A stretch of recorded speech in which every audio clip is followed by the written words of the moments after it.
ಇನ್ನು ರಾಜ್ಯ ಕಾಂಗ್ರೆಸ್ನಲ್ಲಿಯೇ ಕುರ್ಚಿಯ ಫೈಟ್ ನಡೀತಾ ಇದೆ. ಇದರ ನಡುವೆ ಅಹಿಂದ ನಾಯಕರ ಜೊತೆ ಸಿಎಂ ಸಿದ್ದರಾಮಯ್ಯನವರು ಸಭೆ ಮಾಡಲಿಕ್ಕೆ ಮುಂದಾಗಿದ್ದಾರೆ.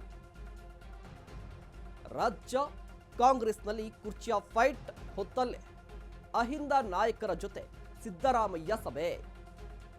ಅಹಿಂದ ನಾಯಕರ ಜೊತೆ ಇವತ್ತು ಬಜೆಟ್ ಪೂರ್ವಭಾವಿ ಸಭೆಯನ್ನು ನಡೆಸಲಿದ್ದಾರಂತೆ.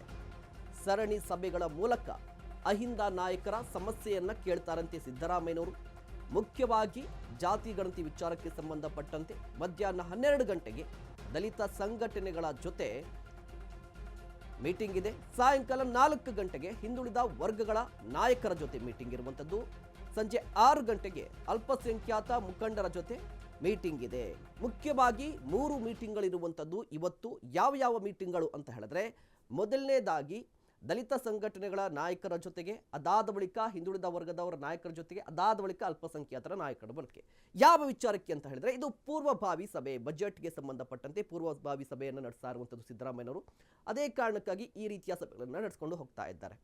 ಇದು ಯಾಕೆ ಅಂತ ಹೇಳಿದ್ರೆ, ಬಜೆಟ್ ಅಂತ ಹೇಳಿದ್ರೆ ಎಲ್ಲ ಸಮುದಾಯವನ್ನ ಮತ್ತು ಸಮುದಾಯಗಳ ಸಮಸ್ಯೆಗಳನ್ನು ಕೇಳಬೇಕಾಗುತ್ತೆ. ಹೀಗಾಗಿ ಆಯಾ ಸಮುದಾಯದ ನಾಯಕರನ್ನ ಕರೆದು ಸಮಸ್ಯೆಗಳು ಏನಿದೆ ಅನ್ನೋದ್ರ ಬಗ್ಗೆ ಮಾಹಿತಿಯನ್ನು ಪಡೆದುಕೊಂಡು ಅದರ ಮೇಲೆ ಬಜೆಟನ್ನು ತಯಾರು ಮಾಡುವ ಸಾಧ್ಯತೆಗಳು ಹೆಚ್ಚಾಗಿ ಇರುವಂಥದ್ದು. ಕಾದು ನೋಡಬೇಕಾಗುತ್ತೆ ಸಿದ್ದರಾಮಯ್ಯನವರ ಈ ಸಭೆ ಏನೆಲ್ಲ ಆಗುತ್ತೆ ಚರ್ಚೆಗಳೆಲ್ಲೂ ಕೂಡ ಅಂತ ಹೇಳಿ.